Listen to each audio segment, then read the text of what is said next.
There's nothing more heartbreaking than watching someone you could help struggle alone.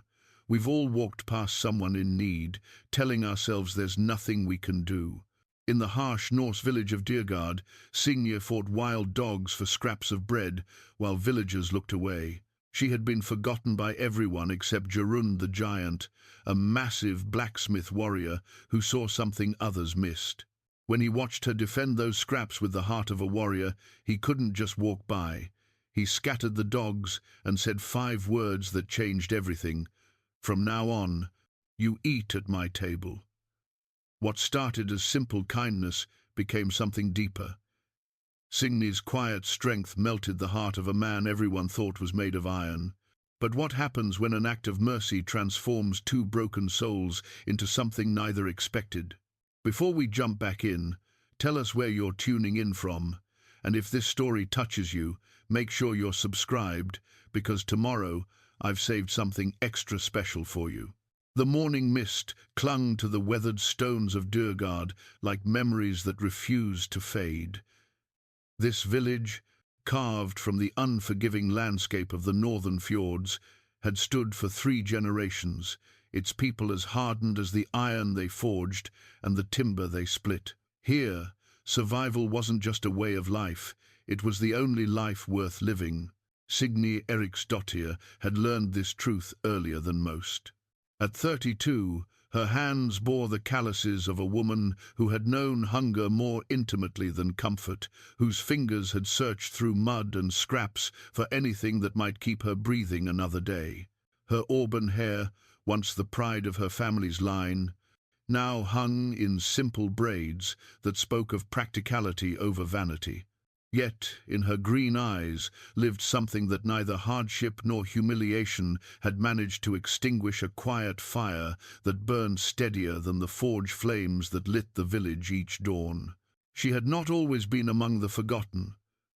Once she had been Signe Eriksdottir, daughter of Eric the Seafarer, a merchant whose ships had carried amber and furs to distant lands.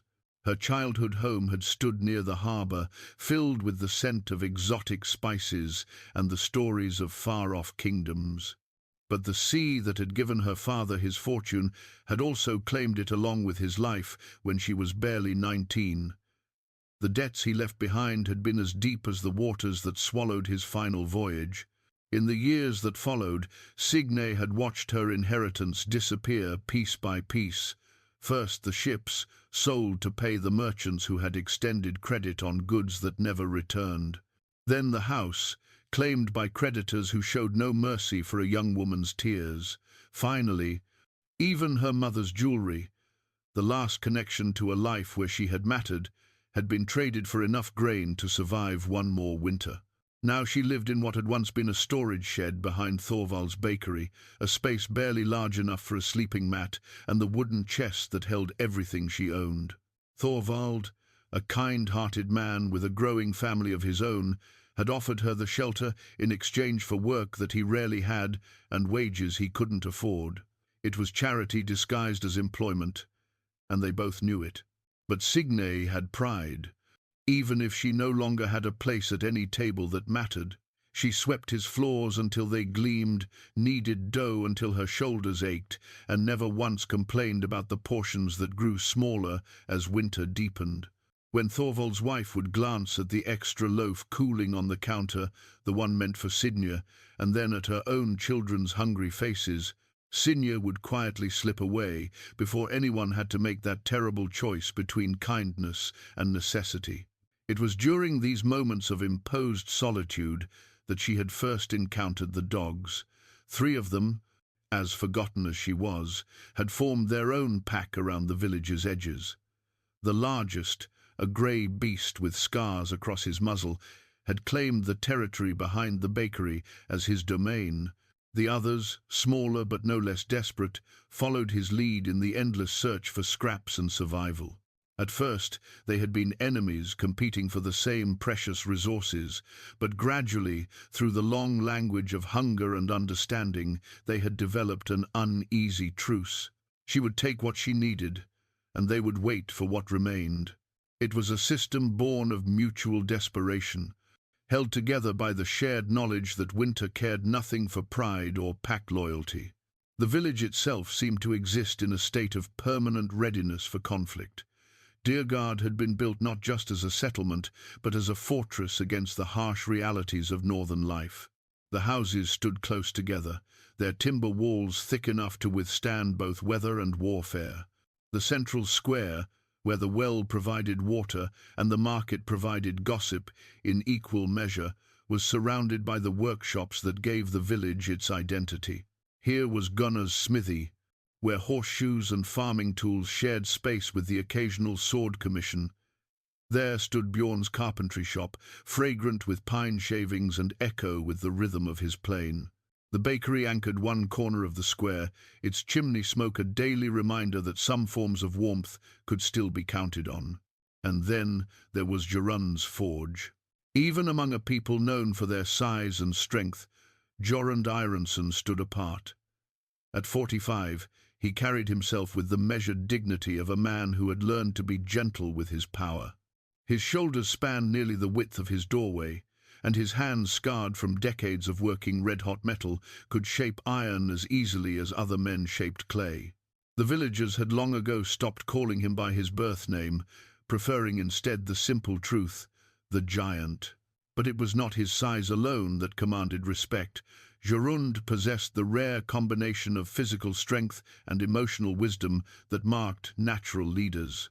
When disputes arose in the village, and they always did, people found themselves seeking his counsel, not because he demanded it, but because his presence somehow made problems seem smaller and solutions clearer. His forge occupied the most prominent position in the square, a deliberate choice that spoke to both his skill and his status. The building itself was larger than most homes, its high ceiling accommodating both the massive bellows system he had designed and the collection of specialized tools that marked him as more than just a village blacksmith. Here, he didn't merely repair plowshares and forge nails, he created works of art disguised as utility. The carved iron gates that protected the village's grain stores bore his mark, as did the weather vane that crowned the community hall and the intricate hinges that allowed the heaviest doors to swing as smoothly as whispers. But perhaps his greatest creation was the sword that hung above his workbench, a blade of such perfect balance and beauty that visiting warriors would offer him small fortunes just to hold it. He had never named a price they could meet, for it was not meant to be sold. Jorund's home stood behind the forge, connected by a covered walkway that protected him from weather during the frequent trips between workshop and hearth. The house itself reflected his character, substantial without being ostentatious, functional yet comfortable. The main room featured a long wooden table that could seat a dozen people, though it rarely held more than one. The walls were lined with shelves that held books, a luxury in a village where most knowledge passed through spoken stories, and the occasional piece of metalwork too beautiful to sell and too meaningful to gift. Yet for all his success and respect, Jorund carried a loneliness that even his considerable presence couldn't hide. He had never married, though not for lack of opportunity. The truth was that the same sensitivity that made him a master craftsman also made him particular about matters of the heart. He had learned to distinguish between those who were drawn to his status and those who might appreciate the man who rose each morning before dawn to coax fire from cold metal. His daily routine had become a meditation on solitude. He would wake before the sun touched the mountains, light his forge while the village still slept, and begin the day's work in the peaceful hours when only his hammers spoke. By the time others stirred to begin their own labors, he would already have accomplished more than most managed in a full day. It was during one of these early morning routines that he had first noticed Signe's situation. The sight of her emerging from behind the bakery, moving carefully to avoid waking its occupants, had initially puzzled him. But as days passed and the pattern repeated, understanding had dawned, along with a growing respect for the quiet dignity with which she bore her circumstances. He had watched her interactions with the village dogs with particular interest. Most people either feared the strays or drove them away with stones and curses. But Signe had somehow negotiated a relationship that acknowledged both their needs and their shared predicament. It spoke to a kind of wisdom that formal education couldn't teach and prosperity couldn't buy. The morning that everything changed had begun like any other. Jorund had been shaping a particularly stubborn piece of iron, working it through the careful stages that would transform raw metal into a tool that might serve generations. The rhythm of his hammer had become almost hypnotic when it was interrupted by the sound of snarling from the direction of the bakery. Through his open doorway he could see the confrontation unfolding. The grey dog had apparently found something worth fighting for, and the others were challenging his claim. But as Jorund watched more closely, he realized the true nature of the conflict. At the center of the snarling circle was Signe, protecting something in her hands, with the same fierce determination he had seen warriors show defending their shield walls. What struck him most was not the desperation of her situation, but the courage with which she faced it. Here was a woman defending scraps of bread with the heart of a berserker and the dignity of a queen. She wasn't cowering or pleading, she was standing her ground against opponents that outweighed her and cared nothing for human fragility. The sight awakened something in Jorund that had been sleeping for far too long. Perhaps it was recognition of a kindred spirit, someone who understood that true strength sometimes meant enduring rather than conquering. Or perhaps it was simply the realization that he had been given an opportunity to matter in someone's life in a way that went deeper than the metal he shaped or the tools he crafted. Without conscious decision, he set down his hammer and walked toward the confrontation. His presence alone was usually enough to alter any situation, and the dogs recognized a force they couldn't challenge. But as he approached, Jorund found himself thinking not about the animals, but about the woman who faced them without flinching. In that moment, watching Signe defend her meager portion with such fierce determination, Jorund understood that he was witnessing something rare and precious. Here was someone who had lost everything that society valued, wealth, status, security, yet had somehow retained everything that truly mattered. Her courage, her dignity, her refusal to surrender her humanity, even when reduced to competing with dogs for sustenance. These were qualities that couldn't be forged or bought or inherited. As he stepped into the circle and spoke the words that would change both their lives, Jorund realized he wasn't just offering a meal. He was extending an invitation to something neither of them had dared hope for, the possibility that two people who had learned to survive alone might discover what it meant to live together. The transformation would not be immediate or simple, but it would be real. And in a village where survival had always been the highest virtue, they were about to discover that sometimes the greatest courage lay not in enduring hardship, but in accepting the grace to move beyond it. The words hung in the cold air between them like the steam from Jorund's breath. From now on, you eat at my table. Signe remained frozen, the piece of bread still clutched in her hands, her green eyes wide with something between disbelief and wariness. The dogs had scattered at Jorund's approach, their survival instincts overriding their hunger when faced with the giant's imposing presence. But she held her ground, even as her mind struggled to process what she had just heard. "I don't understand," she said finally, her voice barely above a whisper. The bread trembled in her grip, and Jorund could see that her hands were shaking not from cold, but from the shock of an offer she had never expected to hear. "It's simple enough," Jorund replied, his tone gentle despite his formidable size. "You're fighting dogs for scraps when there's a place already set at my table. Has been for weeks, if I'm being honest. I've been waiting for the right moment to mention it." The last part wasn't entirely true. He hadn't been consciously preparing a place for her, but as the words left his mouth, Jorund realized they felt right in a way that surprised him. His table was large enough for 12 people and had sat mostly empty for years. The idea of sharing it with someone who would appreciate the simple act of sitting down to a proper meal suddenly seemed like the most natural thing in the world. Signe studied his face, searching for signs of mockery or some hidden motive. She had learned to be cautious of unexpected kindness in her experience. It usually came with strings attached that proved more costly than whatever benefit it offered. "Why?" she asked. "What do you want in return?" The question was fair, and Jorund respected her for asking it directly. In Dyrgard, as in most places where survival was never guaranteed, charity often masked obligation. "Company," he said simply. "It's been too long since I've shared a meal with someone who understands what it means to be grateful for it." His honesty disarmed her more than any elaborate justification could have. Signe had grown accustomed to people either avoiding her gaze entirely or looking at her with pity.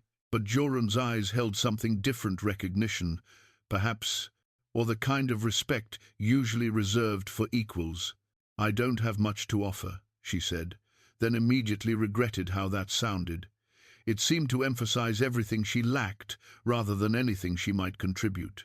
"Neither did I once," Jorund replied, "but someone gave me a chance to prove what I could become. Consider this the same opportunity if you're willing to take it." He turned and began walking toward his forge, then paused and looked back. "The midday meal is ready now, if you're hungry. Evening meal will be at sunset. Come when you can. Stay as long as you like. The only requirement is that you leave the scraps for the dogs. They've gotten used to them, and I wouldn't want to disappoint them entirely." With that, he continued toward his workshop, leaving Signe standing alone, with the bread still clutched in her hands, and her world suddenly turned upside down. The rest of the morning passed in a haze of uncertainty. Signe found herself unable to concentrate on her usual tasks at the bakery. Thorvald noticed her distraction and asked if she was feeling unwell, but she couldn't find words to explain what had happened. How could she tell him that the giant had just offered her something she had stopped believing existed, a place where she belonged? As the sun climbed toward its zenith, the smell of cooking food began to drift from Jorund's house. Signe tried to ignore it, but her stomach betrayed her with an audible rumble that reminded her how long it had been since she'd had a proper meal. The bread she'd fought for that morning had been consumed quickly, more out of habit than satisfaction, and now the prospect of something more substantial seemed almost too good to be true. Still, she hesitated.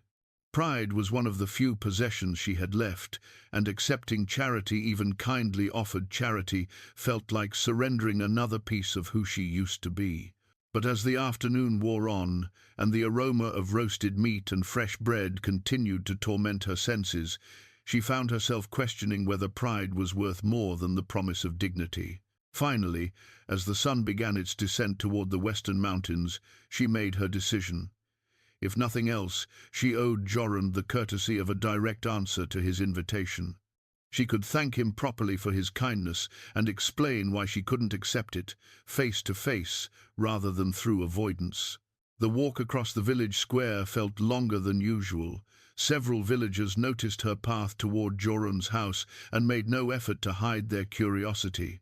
Signe had become accustomed to being invisible, and the sudden attention made her acutely aware of her worn clothing and the way her hair had escaped its careful braids during the morning's confrontation with the dogs. The door to Jorund's house stood slightly ajar. Warm light spilling out into the gathering dusk, she could hear the sound of movement inside, the clatter of dishes being arranged, the creak of floorboards under heavy footsteps. When she knocked, the sound stopped immediately. "Come in," came Jorund's voice, and Signe pushed the door open to find herself stepping into a world she had almost forgotten existed. The main room was lit by candles and the warm glow of a well-tended fire. The long wooden table she had glimpsed from outside was set for two, with actual plates and cups instead of the wooden bowls that served most of the village. The smell that had been tormenting her all afternoon was stronger here, emanating from a large pot that hung over the fire and several covered dishes arranged on a side table. But what struck her most was the obvious care that had gone into the preparation.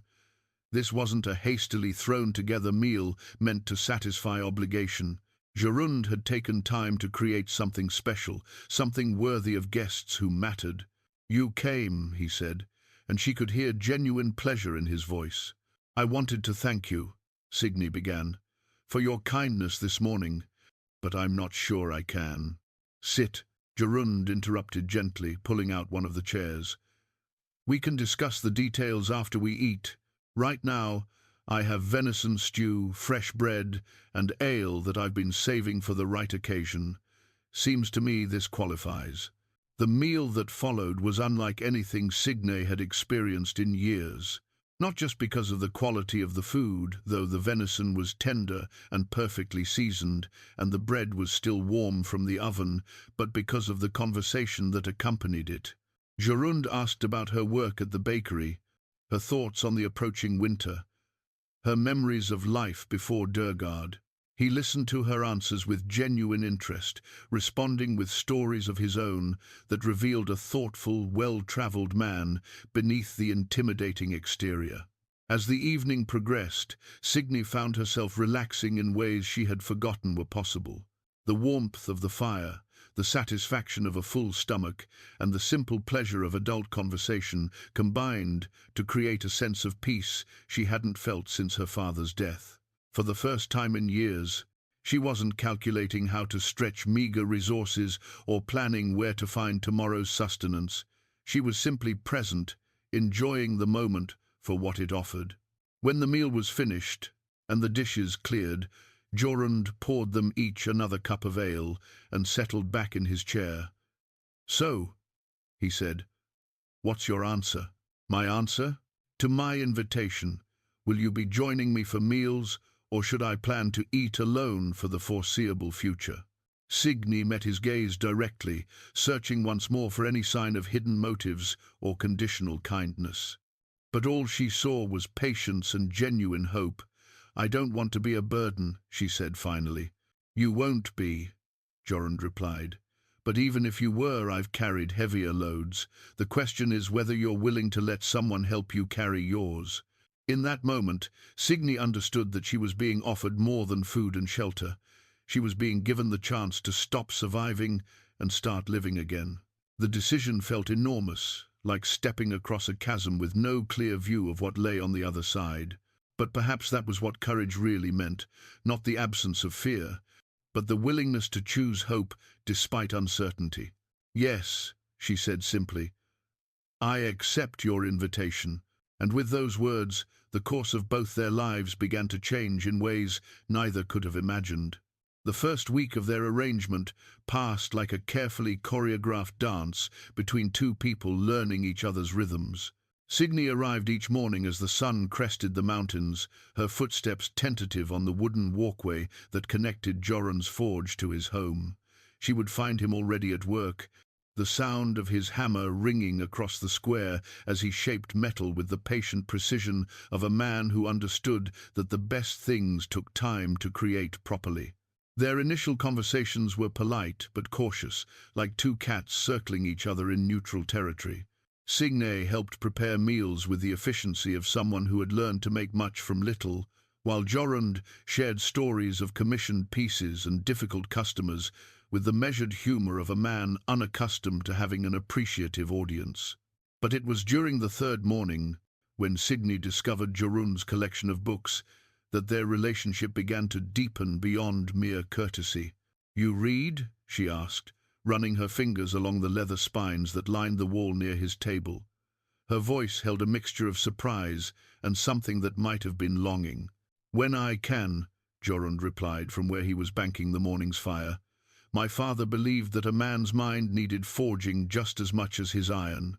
These were his, mostly, though I've added a few over the years." Signe paused at a volume of Old Norse poetry, her expression growing distant. "My father used to read to me from a book like this, before he died, before—" She caught herself, unwilling to burden their fragile new friendship with the weight of her losses. "Feel free to borrow any that interest you," Jorund said simply. "They're meant to be read, not just admired." That evening, Signe appeared for the meal with a book tucked under her arm, a collection of sagas that had clearly been well loved over the years. As they ate, she began to share observations about the stories, her insights revealing an educated mind that poverty had never managed to dim. Jorund found himself listening with growing fascination to her perspectives on heroism and honor, on the difference between strength and brutality, on the way the old tales balanced action with consequence. "You think differently than most people," he observed, as she finished explaining her interpretation of a particularly complex saga. "Differently how?"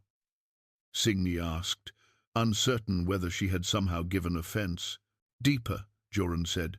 "Most folks see these stories as entertainment battles and glory, winners and losers. You see the choices people make and why they make them. You understand that the real conflict is usually happening inside the characters, not just between them." The compliment brought color to Signe's cheeks, but also something else, a straightening of her shoulders that spoke of confidence beginning to remember itself. "My father used to say that stories were maps of human nature. If you could learn to read them properly, you'd never be surprised by what people were capable of, for good or ill." Their shared appreciation for literature became the foundation for deeper conversation. Each meal brought new discussions about philosophy, about the nature of courage, about what it meant to live a life worth remembering. Signe's insights consistently surprised Jorund, revealing a thoughtful, educated woman beneath the worn exterior that poverty had imposed. But not everyone in Dyrgard viewed their growing friendship with approval. Astrid Thorson, the village's most prominent widow and self-appointed guardian of social propriety, made her opinions known during the weekly market gathering. "It's unseemly," she declared, loudly enough for half the square to hear. "A man of Jorund's standing, associating with someone who's fallen so far. What kind of example does that set for our young people?" Her comments found receptive ears among some of the villagers who had always been more concerned with appearance than substance. Signe, shopping for herbs at the market, overheard every word and felt the familiar burn of shame creeping up her neck. Gunnar the smith, Jorund's closest neighbor and longtime friend, proved to be an unexpected ally. "Seems to me," he said in his deliberate way, "that a man's standing comes from how he treats people, not from how others expect him to treat them. Besides, anyone with eyes can see the woman's got quality, regardless of her current circumstances." But the damage was done. Signe returned to Jorund's house that afternoon. Carrying more than herbs in her basket, she brought with her the weight of growing social pressure and her own fears about the complications her presence might create for the man who had gossiped us, shown her such unexpected kindness. "Perhaps I should eat alone today," she said when Jorund invited her to the table. "I wouldn't want to cause problems for you with the neighbors." Jorund set down the ladle he'd been using to serve stew and turned to face her fully. "What happened?" Signe reluctantly recounted the market conversation, watching as Jorund's expression darkened. But when she finished, he simply nodded and returned to serving the meal. "People will always have opinions," he said as he placed a full bowl before her. "The question is whether we're going to live our lives according to their expectations or our own convictions. I know which path my father would have chosen." "But your reputation," Signe began. "My reputation will survive associating with an intelligent, principled woman who's had the misfortune of losing her family's wealth," Jorund interrupted. "If it doesn't, then it wasn't worth much to begin with." His certainty was reassuring, but Signe couldn't shake the feeling that she was bringing complications into a life that had previously been stable and respected.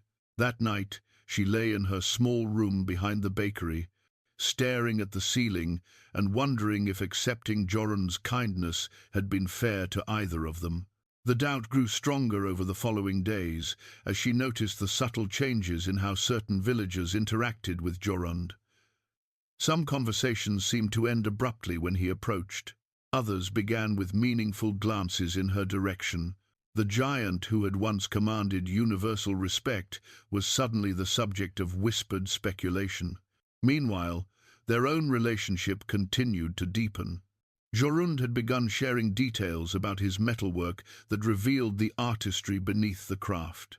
He showed her techniques passed down through generations, explained the subtle differences between iron and steel, demonstrated how temperature and timing could transform raw metal into tools that might outlast the people who used them. In return, Signe began to contribute more than just conversation to their meals.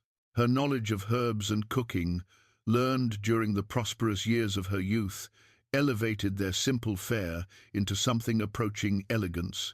She organized his household with the efficiency of someone who understood that order was a form of respect, both for the space and for the person generous enough to share it.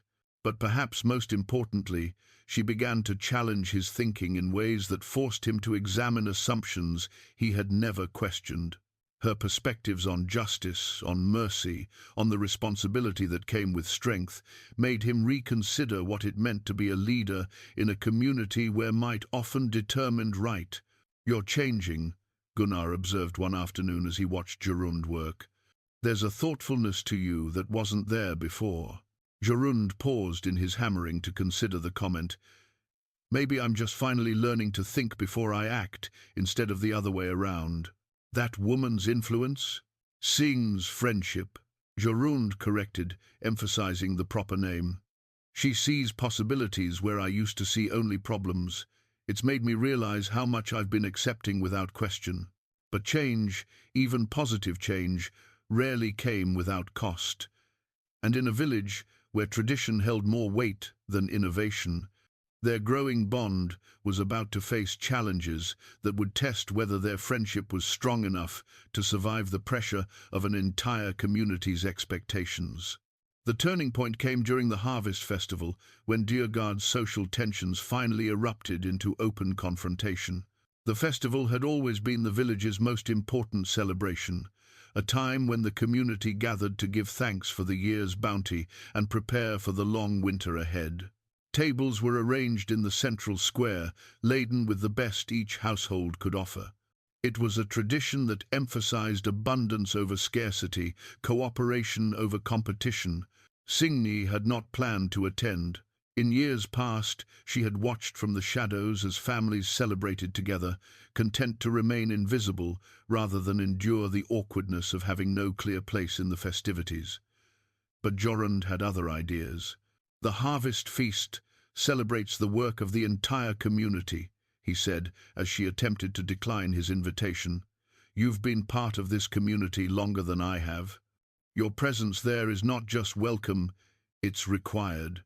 His insistence was gentle but firm, and eventually Signe found herself walking beside him toward the square, wearing the one good dress she had salvaged from her former life. It was simple blue wool, carefully mended but still elegant in its lines, and it reminded everyone present that she had not always been among the village's forgotten. For the first hour, the evening progressed smoothly. Jorund's presence beside her served as a shield against the worst of the whispered comments, and several villagers made genuine efforts to include her in conversation. Thorvald and his wife were particularly gracious, expressing gratitude for her help in the bakery and asking after her health with obvious sincerity. But as the ale flowed and inhibitions lowered, the underlying tensions began to surface. It started with Harold Grimson, a farmer whose prosperity had never quite matched his ambitions or his opinion of his own importance. "Strange times," he announced loudly enough for half the gathering to hear, "when charity becomes so public that it disrupts the natural order of things." Several people shifted uncomfortably, recognizing the deliberate provocation in his words.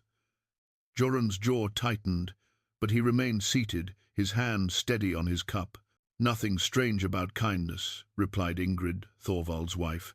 "Seems to me there's too little of it these days, not too much." Harold's laugh was sharp and unpleasant. "Kindness is one thing, but when a man of standing elevates someone far above their current circumstances, it raises questions about judgment, about what influences might be affecting important decisions." The implication was clear enough that even the most diplomatic listener couldn't pretend to misunderstand. Harold was suggesting that Signe had gained her place at Jorund's table through means other than simple charity, and that her influence might extend to matters beyond their private meals. Signe felt the familiar burning sensation creep up her neck, but this time it was anger rather than shame. She had endured poverty with dignity, accepted charity with grace, and tried to repay kindness with discretion. But she would not sit silently while her character was assassinated by a man whose greatest achievement was inheriting fertile land from his father. "If you have something specific to say about me," she said, her voice carrying clearly across the suddenly quiet square, "perhaps you should have the courage to say it directly." Harold's eyes widened slightly. He had clearly expected her to retreat rather than engage, but having started the confrontation, he couldn't back down without losing face. "Very well. I think it's inappropriate for someone who was recently fighting dogs for scraps to suddenly be advising our most respected craftsman on matters of importance." "What matters would those be?" Signe asked, her tone remaining level despite the provocation. "The commission for the new temple doors," Harold said, warming to his topic. "Everyone knows Jorund's been delayed on that project for weeks. Some of us wonder if certain distractions might be affecting his focus." This was news to most of the gathered villagers, who looked to Jorund with curiosity. The temple doors were indeed an important commission, a project that would establish Dyrgard's reputation far beyond its own boundaries. Delays could affect not just Jorund's standing, but the village's ability to attract future work. Jorund rose slowly from his seat, his considerable height casting a long shadow in the firelight. When he spoke, his voice was calm but carried an undertone of iron that reminded everyone present why he was called the Giant. "The temple doors are progressing exactly as planned," he said. "In fact, they're ahead of schedule, thanks in part to insights from someone who understands that true artistry requires both technical skill and philosophical depth. The priests who commissioned them wanted doors that would inspire devotion, not just display craftsmanship." He paused, letting his gaze sweep across the assembled crowd. "Signe's knowledge of literature and theology has helped me understand what those doors need to convey. The result will be better than anything I could have created alone. If that threatens Harold's sense of natural order, perhaps he should examine whether his understanding of that order is as natural as he believes." Harold's face flushed red, but before he could respond, Astrid Thorson decided to add her voice to the controversy. "It's not about the quality of the work," she said, standing with the authority of someone accustomed to being heard. "It's about propriety, about maintaining standards that have served this community well." "Whose standards?" asked Gunnar, speaking for the first time. "Because the standards I learned growing up emphasized judging people by their character and their actions, not their current wealth or past misfortunes." "Character is exactly the issue," Astrid replied sharply. "A woman of true character wouldn't allow herself to become the subject of such speculation. She would recognize that her presence creates complications and act accordingly." The words hit Signe like physical blows, each one carefully chosen to wound. But instead of retreating, she found herself standing, drawing on reserves of strength she hadn't known still existed. "You're right," she said, her voice carrying clearly across the now silent square. "A woman of character should act accordingly, so let me be clear about my character and my actions."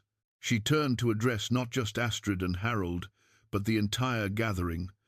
"I have accepted Jorund's kindness because refusing it would have been an insult to his generosity. I have tried to repay that kindness by contributing whatever skills and knowledge I possess to his household and his work. If my presence creates complications, they are complications that spring from other people's prejudices, not from my actions." She paused, gathering her thoughts for what might be the most important words she would ever speak in Dyrgard. "I lost my wealth through circumstances beyond my control. I lost my status when my father's debts came due. But I did not lose my education, my judgment, or my right to be treated with basic human dignity. If those things threaten your sense of natural order, then perhaps your order is less natural than you believe." The silence that followed was absolute. Even the children seemed to sense that they were witnessing something significant, a moment when the careful social balance that governed their small community was being challenged by someone they had dismissed as powerless. When Jorund placed his hand on her shoulder, it was both a gesture of support and a declaration that whatever consequences followed, they would face them together. In that moment, both of them understood that their friendship had evolved into something deeper, a partnership that would either transform their place in the community or force them to find a new community entirely. The harvest festival continued around them, but the evening celebrations had taken on a different character. Lines had been drawn, allegiances declared, and everyone present understood that the relationship between the giant and the woman he had chosen to protect was about to be tested in ways that would determine not just their future, but the kind of village Dyrgard would become. The weeks following the harvest festival divided Dyrgard like a fault line running through bedrock. On one side stood those who believed in the old ways, that social order was sacred and disrupting it endangered the community's stability. On the other stood those who had witnessed Signe's dignity under fire and concluded that perhaps their understanding of worthiness needed examination. Jorund felt the division most acutely in his work. Several customers who had previously sought his services with eagerness now approached with reservation, their commissions accompanied by subtle questions about his judgment and focus. The Temple Doors project, which Harold had so publicly questioned, became a test that extended far beyond artistic achievement. But instead of retreating into familiar patterns, Jorund found himself energized by the challenge. With Signe's help, he had begun to understand the theological symbolism the priests wanted incorporated into the door's design. Her insights into Norse mythology and Christian allegory knowledge, gained from her father's extensive library, had unlocked creative possibilities he had never considered. Working together in the forge became their refuge from the village's scrutiny. Signe proved surprisingly adept at understanding metalwork, asking questions that pushed Jorund to articulate techniques he had always performed instinctively. Her presence didn't distract from his craft, it elevated it. "The rune work here," she said one morning, examining the intricate patterns he was etching into the door panels. "It tells the story of transformation, doesn't it? Chaos becoming order through divine intervention." Jorund paused in his work, struck by her perception. "That's exactly right. But how did you?" "My father traded with missionaries from Ireland," Signe explained. "I learned to read their illuminated manuscripts alongside the old sagas. The themes aren't so different. Both traditions understand that true strength comes from enduring trials that would break a lesser spirit." Her words resonated with implications that extended beyond theology. As Jorund returned to his etching, he found himself thinking about the parallel between the stories they were crafting in metal and the story they were living in Dyrgard. The artifact that came to symbolize their partnership was a small iron pendant Jorund had been working on during quiet moments, a piece intended as a gift, but carrying deeper significance than either initially realized.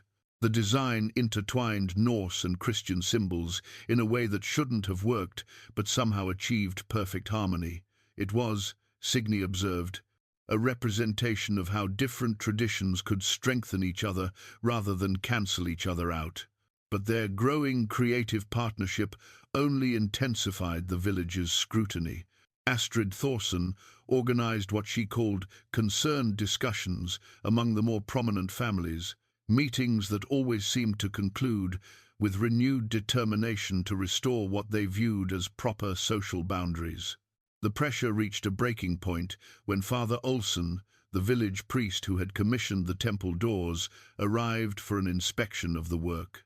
His visit was supposed to be routine, but word had spread about the ongoing controversy, and many villagers gathered to witness what they expected would be a judgment on more than just artistic merit.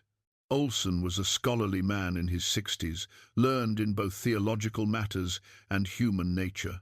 He examined the door panels with the careful attention of someone who understood that he was evaluating more than craftsmanship. He was assessing whether the community's most important spiritual commission had been compromised by personal entanglements. "Remarkable," he murmured as he traced the intricate patterns with his finger. "The symbolism here demonstrates a deep understanding of spiritual transformation. Tell me about your creative process." Jorund glanced at Signe, who had been standing quietly nearby, then made a decision that surprised even himself.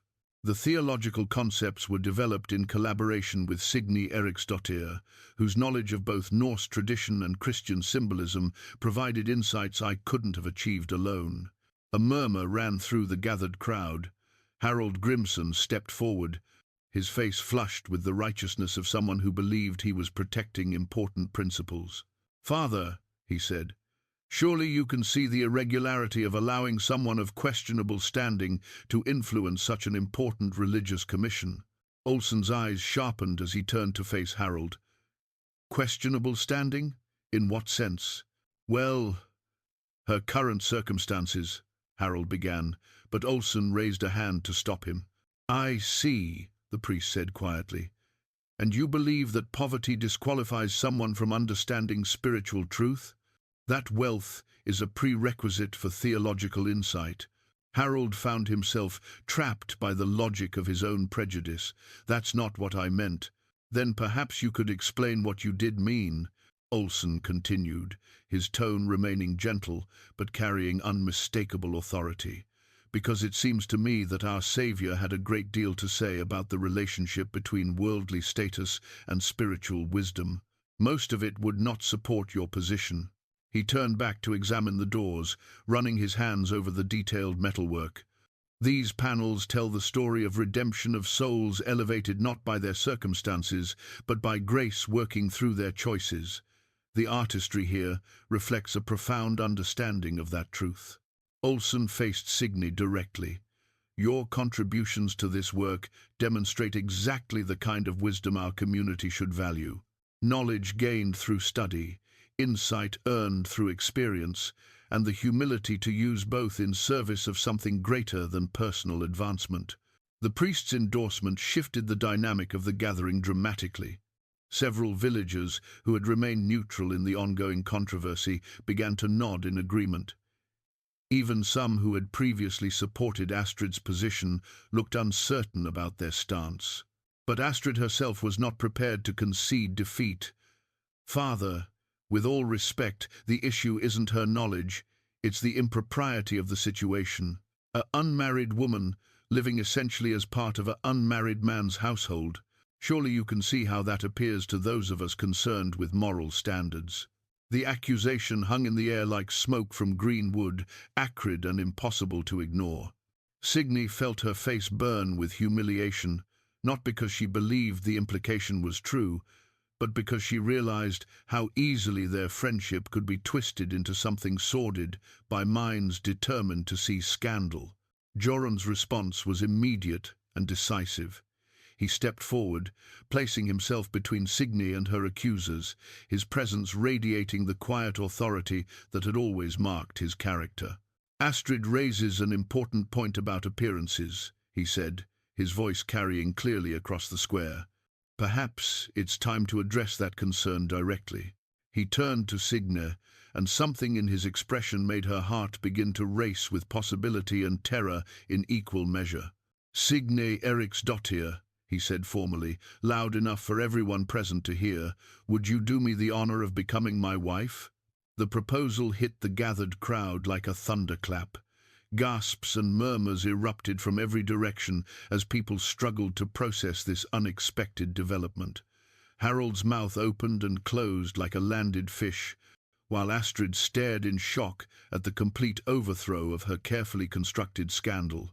But all Signe could focus on was Jorund's eyes, which held not the desperate calculation of a man trying to solve a social problem, but the steady certainty of someone who had finally found the courage to claim what he truly wanted. "Yes," she said simply, her voice somehow carrying clearly despite her shock. "Yes, I will." And in that moment, Their relationship transformed once again from friendship to partnership to something that would redefine both their lives and their place in the community that had tried so hard to keep them apart. The betrothal transformed everything and nothing at once. While Jorund's proposal had silenced his critics and provided social legitimacy for their relationship, it also introduced complications neither had anticipated. The easy friendship they had built over shared meals and intellectual conversations now carried the weight of expectation and the uncertainty of romantic feelings that had been declared publicly before being fully explored privately. Signe found herself occupying a strange middle ground, no longer the village outcast, but not yet the respected wife of its most prominent craftsman. The women who had previously ignored her now approached with cautious curiosity, offering congratulations that carried undertones of assessment. Everyone wanted to understand how the transformation had occurred, as if discovering the secret might somehow apply to their own circumstances. "It's like watching a fairy tale," whispered Gudrun, the weaver's wife, during a chance encounter at the market.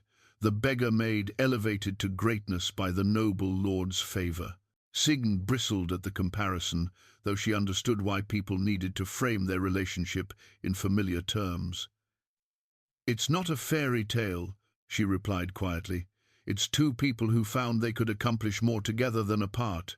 But even as she spoke the words, Signe wondered if she truly understood what she had committed to. The proposal had been as much a surprise to her as to the gathered crowd, and in the days since, she and Jorund had struggled to navigate the transition from friendship to betrothal without disrupting the foundations of trust they had built. Their conversations became more careful, as if they were afraid of damaging something precious through clumsy handling. The intellectual ease they had shared over books and philosophy remained, but it was now accompanied by an awareness of each other as man and woman that created new tensions alongside new possibilities. Jorund threw himself into completing the temple doors with renewed intensity, as if finishing the project would somehow prove that his judgment had been sound and his proposal legitimate rather than impulsive. The metalwork grew more intricate with each passing day, incorporating details that pushed the boundaries of his skill and reflected the complexity of his emotional state. The artifact that came to represent this period of transition was Signe's mother's wedding ring, which she had kept hidden throughout her years of poverty, sewn into the lining of her winter cloak. She hadn't worn it since her mother's death, couldn't bear to risk losing the last tangible connection to her family's happier times. But now, as she prepared for her own wedding, the ring took on new significance. When she showed it to Jorund one evening as they planned their modest ceremony, his reaction surprised her with its intensity. "It's beautiful," he said, holding the delicate gold band up to the firelight, "but more than that, it's you, your history, your family, the continuity that poverty couldn't break." He handed it back to her carefully, as if he were returning something sacred. "I want you to wear it during our wedding, not because we can't afford a new one, but because it represents something that goes deeper than what I can create in my forge." The gesture moved Signe in ways she hadn't expected. Throughout their courtship, such as it was, she had worried that Jorund saw her as a project to be rescued rather than a partner to be valued. But his reverence for her family's ring suggested an understanding of who she was, beyond her current circumstances, an appreciation for the life she had lived before they met and the experiences that had shaped her into the woman he wanted to marry. Their wedding preparations became a community event that surprised everyone with its unifying effect. Father Olsen embraced the opportunity to demonstrate that spiritual wisdom could emerge from unexpected sources, offering to perform a ceremony that would celebrate both their individual strengths and their collaborative potential. Thorvald and his wife volunteered to provide bread for the wedding feast, while Gunnar offered to forge special hinges for the temple doors as a wedding gift. Even some of their former critics found themselves drawn into the preparations. The prospect of a celebration helped heal divisions that had grown too bitter for the community's health. Astrid Thorson, perhaps recognizing that continued opposition would only isolate her further, grudgingly offered to help organize the feast arrangements. But not everyone was ready to accept the transformation. Harold Grimson, who had invested too much of his identity in opposing the relationship, continued to mutter about precedence and propriety. His complaints found fewer receptive ears than before, but they created an undercurrent of tension that reminded everyone that social change rarely occurred without resistance. The tension came to a head during a final fitting for Signe's wedding dress, a modified version of her mother's gown that had been carefully altered to accommodate both current fashions and available resources. As she stood in Gudrun's workshop, surrounded by women who were trying to accept her elevation from outcast to bride, Harold's wife Helga made a comment that revealed the persistent resentment simmering beneath the surface. "I suppose we should all be grateful," she said with false sweetness, "that some people are brave enough to overlook such significant differences in background and experience." The other women froze, recognizing the deliberate provocation in Helga's words. But Signe had learned to respond to such challenges with dignity rather than defensiveness. "You're absolutely right," she said calmly. "Jorund is being incredibly generous in overlooking my lack of experience with prosperity and social prominence. I can only hope that my familiarity with adversity and resilience will prove equally valuable to our partnership." The response was so deftly turned that even Helga couldn't find a way to continue her attack without appearing churlish. The other women began to smile, recognizing both the wit and the wisdom in Signe's reply. As the wedding day approached, both bride and groom found themselves contemplating the magnitude of the change they were undertaking. Their relationship had begun with a simple act of kindness and evolved through shared interests and mutual respect. But marriage would require them to merge not just their lives, but their dreams, their fears, and their hopes for a future they would create together. The night before the ceremony, as Signe sat in her small room behind the bakery for what would be the last time, she held her mother's ring and thought about the journey that had brought her to this moment. Tomorrow, she would become the wife of the most respected man in Dyrgard, a transformation that would have seemed impossible just months earlier. But more than that, she would become a partner in a relationship that had already demonstrated the power of two minds working together toward common goals. The temple doors they had crafted together would stand as a testament to what could be achieved when different strengths complemented each other rather than competed. As she prepared for sleep, Signe realized she was no longer the desperate woman who had fought dogs for scraps. Through Jorund's friendship and her own resilience, she had become someone who could contribute to, rather than merely benefit from the relationship they were about to formalize. Tomorrow would mark not just her wedding, but the completion of her transformation from victim of circumstances to architect of her own destiny. The wedding day dawned with the kind of crystalline clarity that made the mountains look close enough to touch and the fjord waters mirror the sky like polished metal. The entire village had transformed overnight, with garlands of late autumn flowers decorating the square and tables arranged in careful patterns that spoke of community effort rather than individual display. Signe stood in Thorvald's bakery, surrounded by women who had spent the morning helping her prepare. Their earlier reservations dissolved in the universal joy of a wedding celebration. Her mother's altered dress fit perfectly, the deep blue wool complemented by the simple gold circlet that had been her grandmother's. Around her neck hung Jorund's pendant, the intertwined symbols catching the morning light. "You look radiant," said Ingrid, adjusting the fall of Signe's hair for the 10th time, like a queen preparing for her coronation. The comparison wasn't entirely fanciful. As the giant's bride, Signe would assume a position of influence in Dyrgard that extended far beyond social standing. She would become someone whose opinions carried weight, whose approval could affect business relationships, whose friendship could open doors that had previously remained closed. Across the square, Jorund was experiencing his own pre-ceremony preparations. Gunnar had insisted on helping him dress in the formal tunic that had belonged to his father, dark green wool with silver clasps that caught the light when he moved. The weight of the garment reminded him of the responsibility he was about to assume, not just to Signe, but to the community that would judge their partnership by its fruits. Having second thoughts, Gunnar asked as he watched his friend's unusually serious expression. About marrying Signe? Never, Jorund replied immediately. About whether I'm worthy of her trust? Every moment. The ceremony was scheduled to begin at midday, when the sun would stand highest and cast the fewest shadows. Father Olsen had prepared words that would emphasize the spiritual significance of their union, while acknowledging the practical partnership that had already proven its value through their collaborative work.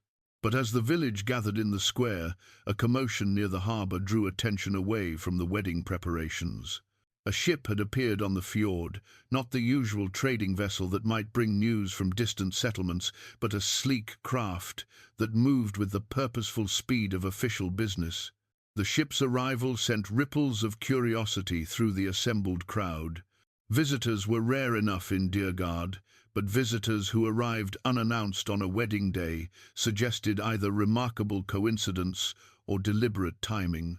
As the vessel approached the dock, its passengers became visible, well-dressed figures whose bearing suggested authority and whose presence immediately altered the atmosphere of the celebration. Father Olsen stepped forward to greet the newcomers, his expression shifting from ceremonial joy to diplomatic caution. The lead passenger, a man in his 50s wearing the distinctive clothing of a royal court, approached with the confidence of someone accustomed to being received with respect. "I am Magnus Eriksson," he announced in a voice that carried clearly across the square. "I seek my niece, Signe Eriksdotter, daughter of my late brother Eric the Seafarer." The words hit the gathered crowd like a physical blow. Signe felt the world tilt around her as she processed the implications of this impossible announcement. Her father had spoken of a brother who had entered royal service years before her birth, but she had assumed he was long dead, another victim of the dangerous politics that surrounded powerful men.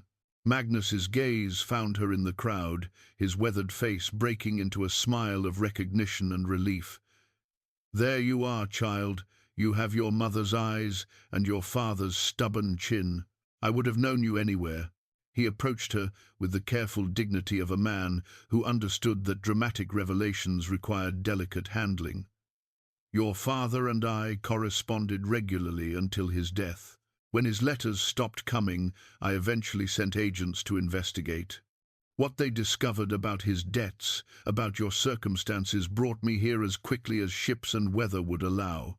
Signe found herself unable to speak, overwhelmed by the sudden resurrection of family she had believed lost forever. The uncle who had been more legend than reality was standing before her, claiming kinship and by implication offering rescue from the life she had built from nothing. Magnus continued, seemingly unaware of the complexity of emotions his arrival had triggered. "I come, bearing news that will transform your circumstances, dear niece. Your father's debts have been paid, every one of them. The merchants who seized his assets acted too hastily and without proper legal authority. I have spent months untangling the legal complications, and I am pleased to report that your inheritance has been restored." He gestured toward the ship, where other passengers were now disembarking with trunks and packages that suggested permanent relocation rather than temporary visit. More than restored, actually. Your father's trading network, properly managed from the capital, has proven quite profitable. You are no longer the penniless orphan you believed yourself to be. You are, in fact, a woman of considerable means. The revelation sent shockwaves through the assembled villagers. Harold Grimson's face went through several shades of red as he realized how dramatically his calculations had been altered. Astrid Thorson looked as if she were witnessing the world reorganizing itself according to principles she didn't understand. But it was Jorund's expression that cut most deeply into Signe's heart. She could see him processing the implications that the woman he was about to marry out of love and partnership was actually a woman who no longer needed his protection or his table. The practical foundation of their relationship, which had evolved into something deeper, was suddenly revealed as unnecessary. "Uncle," Signe said finally, finding her voice, though it seemed to come from very far away. "This is wonderful news, but perhaps poorly timed. As you can see, I am about to be married." Magnus's attention shifted to Jorund for the first time, taking in the giant's size and bearing with the assessing gaze of someone accustomed to evaluating men's character quickly and accurately. "Ah," he said thoughtfully, "and this would be the gentleman who has provided for you during your difficulties." There was no condescension in his tone, but there was an assumption of gratitude-based rather than love-based attachment. "This is Jorund Ironsson," Signe replied carefully, "the finest craftsman in the northern settlements and the man I have chosen to marry." The careful phrasing wasn't lost on anyone present. By emphasizing choice rather than necessity, Signe was asserting that her decision had been made freely rather than forced by circumstances. But Magnus's arrival had introduced questions that couldn't be easily answered. "Of course," Magnus said diplomatically, "though I confess I had hoped to discuss your future before any permanent commitments were made. Your restored position opens possibilities that perhaps weren't apparent when your circumstances were different." The artifact that would come to symbolize this moment was the leather document case Magnus carried, filled with legal papers, restoration orders, and proof of assets that could transform Signe's life once again. But unlike the bread crust that had brought her and Jorund together, these documents represented not desperate need, but overwhelming choice. As the village watched in fascination, three people stood in the center of a drama that would determine not just Signe's future, but the nature of love itself. Was their relationship strong enough to survive the removal of its practical foundations? Could a partnership that had begun in necessity evolve into one based purely on mutual desire? Jorund stepped forward, his voice steady, despite the chaos of emotions the revelation had triggered. "Signe," he said formally, "in light of these changed circumstances, I would understand if you wished to reconsider our arrangement. You are no longer bound by the limitations that brought us together." The choice he was offering her was genuine, the chance to step back into wealth and status without the complications of a marriage that had been conceived in poverty. But as Signe looked into his eyes, she realized that he was also revealing his deepest fear, that their relationship had been built on her need rather than her love. Standing between her past and her future, between security and uncertainty, Signe understood that her next words would define not just her own destiny, but the kind of person she had chosen to become through months of hardship, growth, and unexpected joy. The entire village waited in silence for her decision, but the only opinion that mattered belonged to the man who had offered her dignity when she had nothing else, and who was now prepared to release her to claim everything she had lost.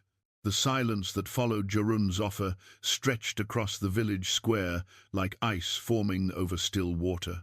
Every person present understood they were witnessing a moment that would be remembered and retold for generations, the day when love and practicality faced each other in the most public arena possible. Signe felt the weight of hundreds of eyes upon her, but more than that, she felt the weight of her own transformation over the past months. The woman who had fought dogs for scraps would have seized this opportunity without hesitation. The woman who had accepted charity with grateful humility would have recognized her obligation to choose security over sentiment. But the woman she had become through Jorund's friendship and her own rediscovered strength was someone different entirely. "Uncle," she said finally, her voice carrying across the silent square with surprising steadiness, "I am deeply grateful for your efforts on my behalf, and I understand the significance of what you're offering. But I need time to consider how these revelations affect not just my future, but the commitments I have already made." Magnus nodded approvingly, recognizing the wisdom in careful deliberation. Perhaps we should postpone today's festivities until you've had opportunity to fully understand your options. But Father Olsen stepped forward before anyone else could respond. With respect, Magnus Eriksson, while your news is indeed remarkable, it doesn't diminish the vows these two people are prepared to make. If anything, it proves that their relationship was built on something deeper than mutual necessity. The priest's intervention surprised everyone, particularly Signe herself. She had expected religious authority to support the practical choice, the restoration of social order that Magnus's arrival represented. Instead, Olsen was advocating for the spiritual and emotional bonds that transcended material circumstances. A marriage founded on genuine love and mutual respect, Olsen continued, is strengthened rather than weakened by the removal of external pressures. If Signe chooses to proceed with this ceremony, she does so not from desperation, but from conviction. The crowd murmured appreciatively, recognizing the theological elegance of the argument. But Jorund himself seemed less certain. Throughout the months of their courtship, he had worried that Signe's acceptance of his proposal had been influenced by her vulnerable circumstances. Now, faced with proof of those concerns, he found himself unable to advocate for his own interests. "Father," he said quietly, "while I appreciate your support, I cannot ask Signe to choose poverty when prosperity has been restored to her. Our arrangement made sense when we were both alone and struggling. But if she has family and fortune waiting for her, perhaps wisdom lies in accepting those blessings." His selflessness struck Magnus with unexpected force. The older man had arrived expecting to find his niece trapped in a relationship born of desperation, possibly with a man who had taken advantage of her vulnerability. Instead, he was witnessing someone actively encouraging her to consider alternatives that would benefit her at his own expense. "You would release her from your engagement?" Magnus asked, studying Jorund with new interest. "If that's what would truly serve her best interests, yes," Jorund replied without hesitation. "My feelings in the matter are secondary to her welfare and happiness." Signe felt something crack open inside her chest at his words. Here was proof that the man she had grown to love possessed the kind of selfless strength that couldn't be forged or taught. It could only emerge from character that had been tested and proven over time. "And you, niece?" Magnus asked gently. "What do you believe would truly serve your best interests?" Before Signe could answer, Astrid Thorson chose that moment to offer her perspective. Surely it's obvious that a woman of restored fortune should align herself with circumstances appropriate to her station. This opportunity represents a return to the natural order of things. Her comment sparked immediate response from Gunnar. "Natural order? What's natural about measuring people's worth by their coin rather than their character? Seems to me the only thing natural here is two people who've proven they can face adversity together." The debate threatened to fracture into multiple conversations as various villagers began expressing their opinions. Harold Grimson seized the moment to reinforce his long-standing position. A wise woman would recognize that affection is a luxury that can be cultivated in any circumstances, but opportunity like this may never come again. "And a wise man," countered Thorvald firmly, "would recognize that what we've witnessed here over the past months isn't mere affection, it's partnership of the deepest kind. The work they've accomplished together, the way they've supported each other through difficulties, the respect they've built, these aren't things that can be replicated simply by changing one's circumstances." As the villagers debated among themselves, Signe found herself thinking about the true meaning of the choice before her. Magnus's offer represented more than financial security. It was an invitation to reclaim the life she had lost, to return to a world where her education and breeding would be properly valued, where she would never again face the indignity of competing with dogs for sustenance. But it would also mean leaving behind the person she had become through hardship and growth. The woman who had learned to find strength in vulnerability, dignity in humility, and wisdom in adversity was as much a product of her difficult circumstances as her comfortable upbringing. To abandon Dyrgard would mean abandoning not just Jorund, but the version of herself that had emerged through their partnership. She looked at the temple doors, visible through the open entrance to Jorund's forge, their intricate metalwork catching the afternoon light. Those doors represented more than artistic achievement. They were tangible proof of what could be accomplished when different strengths combined toward common purpose.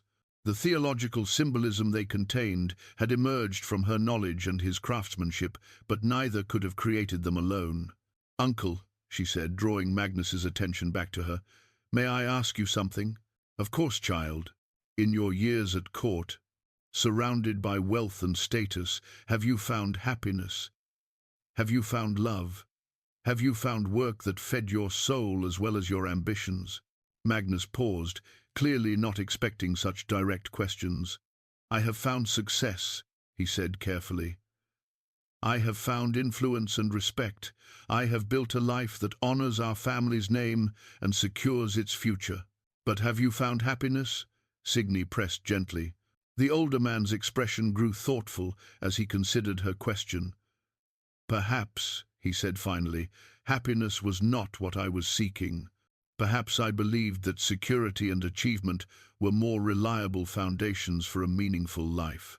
His honesty hung in the air as everyone present recognized the admission embedded within it.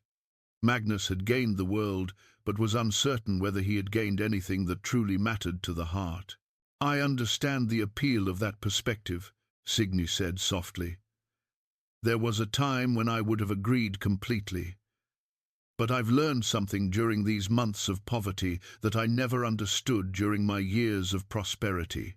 She paused, gathering her thoughts for what might be the most important words she had ever spoken. "I've learned that happiness isn't something you achieve through circumstances, it's something you create through choices.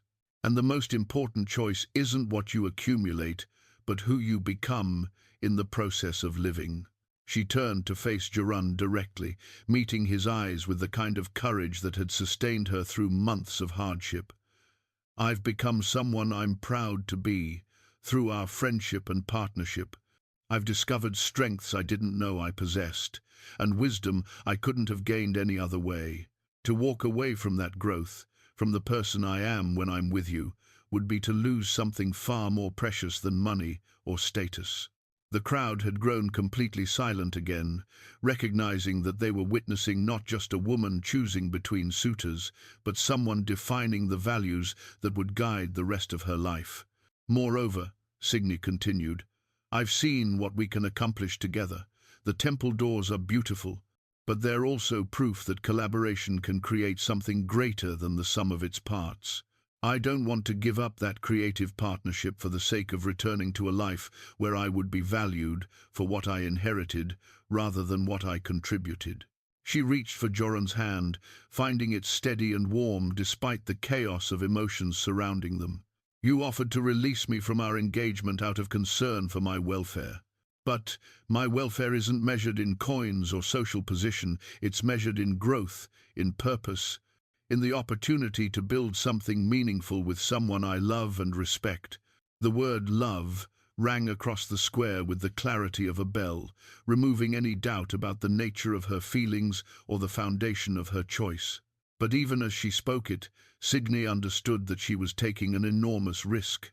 Love without practical security was a luxury that few could afford, and she was choosing it over guaranteed prosperity. "Uncle," she said, turning back to Magnus without releasing Jorund's hand, "I'm grateful beyond words for everything you've done to restore my inheritance. But I would like to propose an alternative arrangement, one that honors both your generosity and the life I've chosen to build here." Magnus raised an eyebrow, intrigued despite his obvious disappointment. "I'm listening." And in that moment, as the entire village waited to learn how their dramatic day would resolve, Signe prepared to offer a solution that would test whether love and prosperity could coexist, and whether the bonds she had forged in adversity were strong enough to survive the return of abundance. Signe drew herself up to her full height, her mother's ring catching the afternoon light as she prepared to speak words that would determine the course of multiple lives. The courage that had sustained her through months of hardship now focused on a single moment of decision that required not just bravery, but wisdom beyond her years. "Uncle Magnus," she began, her voice carrying the authority of someone who had learned to command respect through character rather than circumstances. "Your offer to restore my inheritance is generous beyond measure. But instead of asking me to choose between my past prosperity and my present happiness, I propose we find a way to honor both." Magnus leaned forward, his expression shifting from disappointment to curiosity. Around them, the gathered villagers held their breath, recognizing that they were about to witness either the resolution of their community's greatest drama or its transformation into something even more complex. "Dyrgard needs investment," Signe continued, gesturing toward the village that surrounded them. "Not charity, but partnership with people who understand the value of skilled craftsmanship and honest labor. The metalwork Jorund creates here rivals anything produced in the greatest cities, but it lacks the connections needed to reach markets that would properly value it." She could see understanding beginning to dawn in her uncle's eyes, and pressed forward with growing confidence. "My restored inheritance could provide the capital needed to establish proper trade routes, to connect Dyrgard's artisans with customers who appreciate quality over convenience. But more than that, I could provide the knowledge needed to navigate those markets successfully." Jorund's grip on her hand tightened as he began to understand the scope of what she was proposing. She wasn't just choosing between love and money, she was suggesting a way to use both in service of something larger than personal happiness. "You're proposing to invest your inheritance in developing this village's commercial potential?" Magnus asked, his tone reflecting both surprise and growing respect. "I'm proposing to build something that doesn't currently exist," Signe replied. "A partnership that combines traditional craftsmanship with modern commerce, family wealth with community investment, personal love with public benefit. Jorund's skills deserve a wider audience. This village's artisans deserve broader opportunities. And I deserve the chance to prove that my education and resources can serve purposes greater than my own comfort." The boldness of her vision struck the assembled crowd like lightning. Here was a woman proposing not just to marry for love, despite having other options, but to use her restored fortune to transform their entire community. It was a gamble that could elevate everyone or risk everything on untested possibilities. Father Olsen stepped forward, his expression reflecting both admiration and concern. "Signe, what you're proposing is remarkable, but it's also dangerous. Commercial ventures fail more often than they succeed. Are you prepared to risk your entire inheritance on an uncertain outcome?" "Father," she replied, with a smile that carried echoes of the fearless woman who had faced down snarling dogs, "I've already risked everything on uncertain outcomes. The question isn't whether I'm prepared to take risks, it's whether I'm prepared to take the right risks for the right reasons." She turned to Jorund, her eyes searching his face for signs of his reaction to her proposal. "The choice I'm offering isn't between your forge and my inheritance, it's between building something ordinary or building something extraordinary, between accepting what we've been given or creating what could be." Jorund studied her face with the same intensity he brought to evaluating metal for flaws or potential. What he saw there was not the desperate gratitude of someone clinging to safety, but the determined vision of someone ready to reshape the world according to principles they had discovered together. "The risks would be significant," he said slowly. "If we failed, we could lose everything: your inheritance, my reputation, the village's trust in our judgment. And if we succeeded?" Signe challenged gently.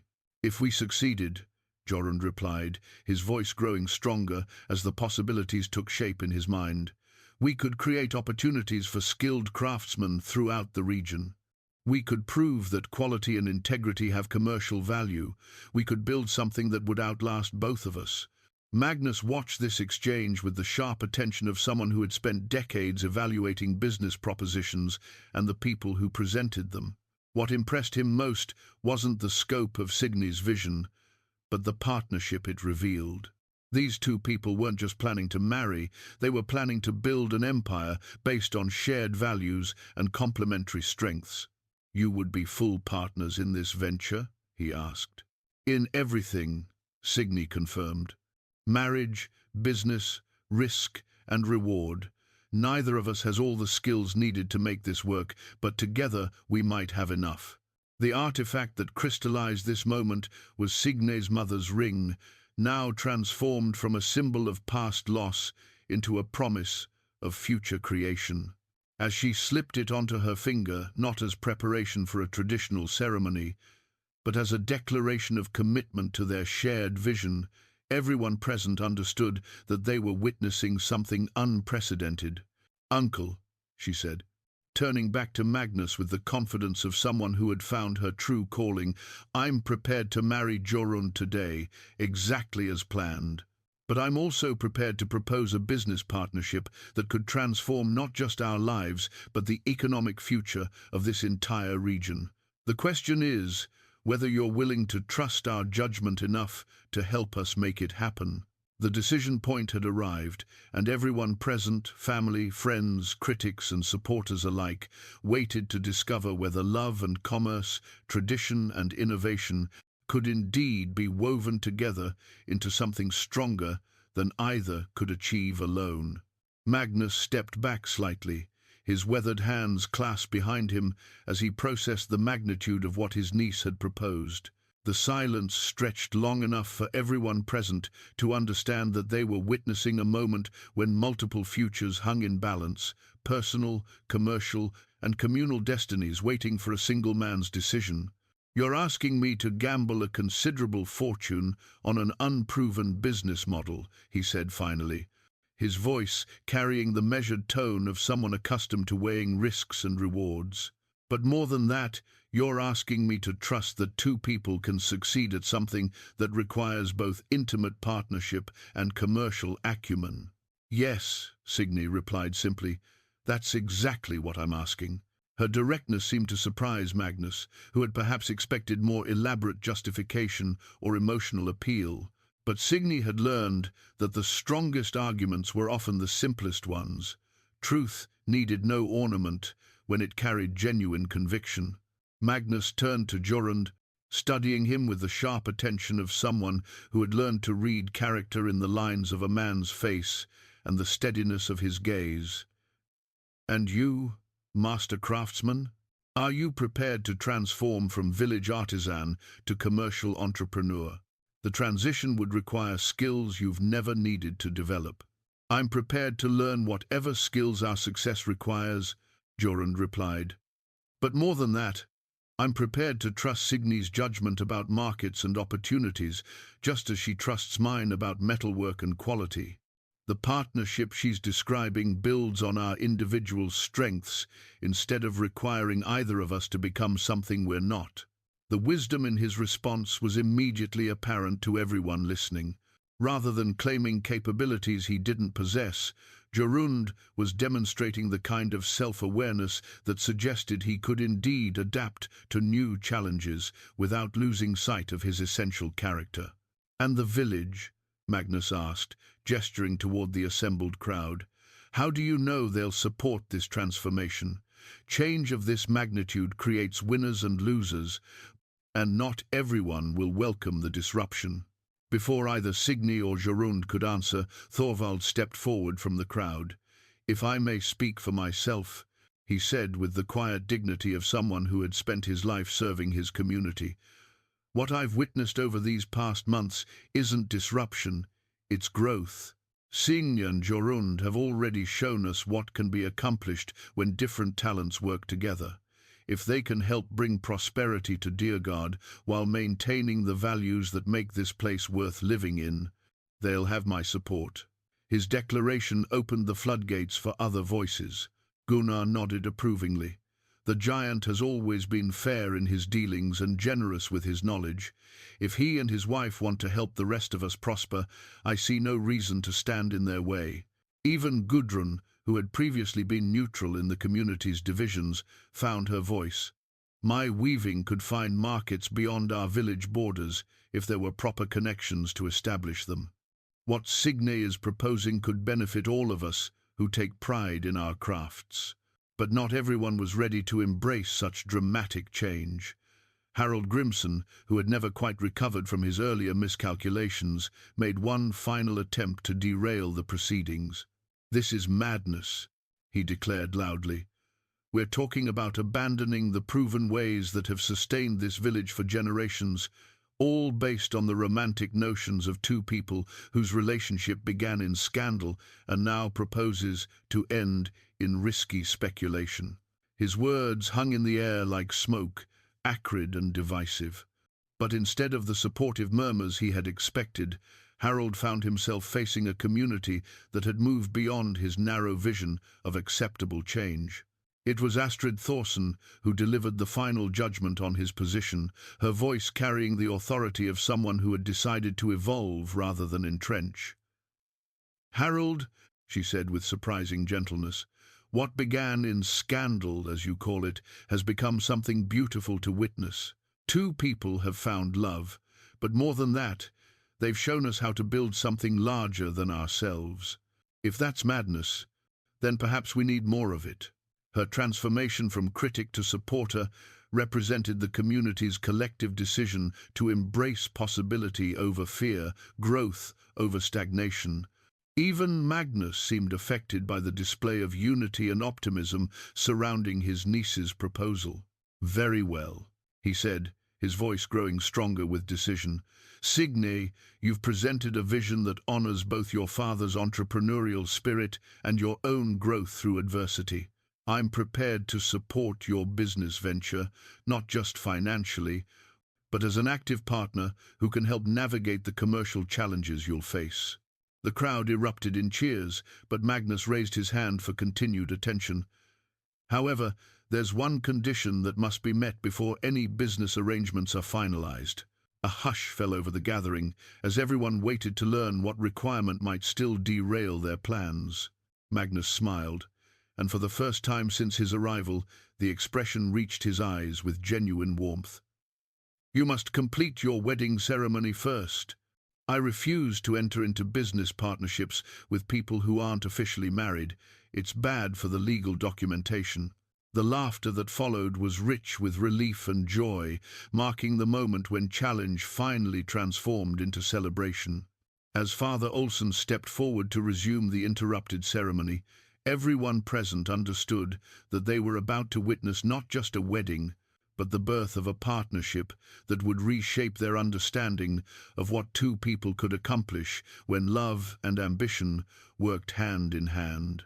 The wedding ceremony that followed was unlike anything Dyrgard had ever witnessed. Father Olsen spoke words of blessing over two people who had already proven their commitment through adversity. Community members who had initially opposed their union offered gifts with genuine warmth, and the late afternoon sun cast everything in golden light that made the entire village look touched by divine favor. When Signe and Jorund exchanged vows, they did so not as rescuer and rescued, but as equals who had chosen to build something extraordinary together. The promises they made encompassed not just personal devotion, but shared commitment to the vision they had articulated before their entire community. Their marriage was simultaneously intimate and public, personal and political, romantic and practical, a union that acknowledged all the complexities of adult love while celebrating its transformative power. The feast that evening extended well past midnight, fueled by good food, better ale, and the infectious excitement of a community that had discovered it was capable of growth and change.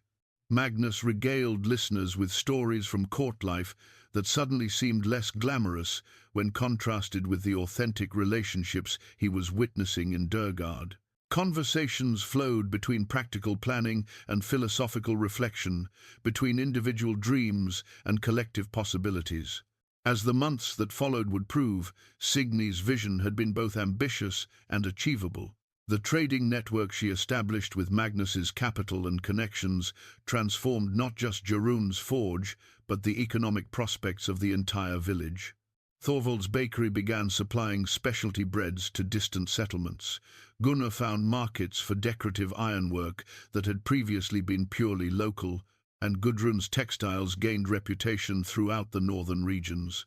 But perhaps more importantly, the partnership between Signe and Jorund became a model for how individual talents could be leveraged for community benefit.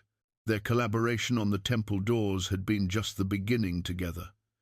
They developed innovations in metalworking technique that attracted apprentices from across the region, established quality standards that became the benchmark for northern craftsmanship, and created a business model that proved prosperity and principle could coexist. The artifact that came to represent their completed transformation was a small sign that appeared above the entrance to their expanded forge, Ironson and Eriksdottir, Master Craftsman. The equal billing reflected not just legal partnership, but genuine collaboration between minds that had learned to complement rather than compete with each other. A year after their wedding, as Signe stood in the main room of their home, now expanded to accommodate both their growing business and their growing family, for she carried their first child, she reflected on the journey that had brought her from desperation to fulfillment. The room still featured the long table where their friendship had begun, but it was now surrounded by evidence of the life they had built together. Correspondence from distant customers, sketches for future projects, books they had acquired to support their expanding interests. The 3 dogs that had once competed with her for scraps now lived in comfort behind the forge, well-fed and content to serve as guardians of the property that had become the center of regional commerce. She often thought of them as symbols of how circumstances could transform without changing essential character. They remained alert and independent, but no longer desperate. Jorund emerged from the forge as evening approached, his workday complete, but his satisfaction evident in the easy way he carried himself. The success of their business had brought wealth and recognition, but it hadn't changed the fundamental gentleness that had first drawn her to trust him. "How was your day?" she asked. The same question she had posed hundreds of times since their marriage, but which never lost its significance as an expression of genuine interest in his experiences and thoughts. "Productive," he replied, settling beside her at the table that had witnessed their transformation from strangers to partners to lovers to collaborators. "The commission from Bergen is progressing well, and I received word that the Archbishop himself has requested a consultation about renovating the cathedral's metalwork." Such news no longer surprised either of them, though it continued to bring satisfaction. Their reputation had spread far beyond what either had imagined possible during those early days of shared meals and hesitant conversation. "And you?" Jorund asked, placing his hand gently on the slight curve of her belly. "How are you both feeling today?" The question encompassed not just her physical comfort, but the emotional reality of carrying their child while managing the administrative aspects of their expanding enterprise. Signe had discovered that pregnancy enhanced rather than diminished her analytical abilities, as if the prospect of new life had sharpened her focus on building systems that would endure beyond their own lifetimes. "Strong," she replied, covering his hand with her own. "I've been thinking about the future we're creating, not just for ourselves, but for this child and for Dyrgard. What we've accomplished feels like the beginning of something much larger." As if summoned by their conversation, Magnus appeared in the doorway, his regular visits having become a cherished tradition that kept him connected to the family he had almost missed discovering. His own life had been enriched by watching his niece build something that combined personal fulfillment with public benefit, a lesson that had influenced his own approach to business and relationship. "Good evening," he called, bringing with him the satisfaction of someone who had played a crucial role in creating something beautiful. "I trust the day brought progress on multiple fronts." "Always," Signe replied warmly. "Come, join us. Dinner is nearly ready, and there's much to discuss." As the 3 of them gathered around the table, the same table where desperate circumstances had once been transformed into hopeful possibilities, They represented the full arc of the story that had begun with a woman fighting dogs for scraps and culminated in a family business that was reshaping regional commerce while proving that love properly supported could indeed move mountains. Outside, the village of Dyrgard settled into evening routines that had been fundamentally altered by the partnership between a giant with gentle hands and a woman who had learned that true strength sometimes meant accepting help and sometimes meant providing it. Their story had become the community's story, a testament to what could be accomplished when individual growth served collective prosperity and when the courage to change created space for everyone to thrive.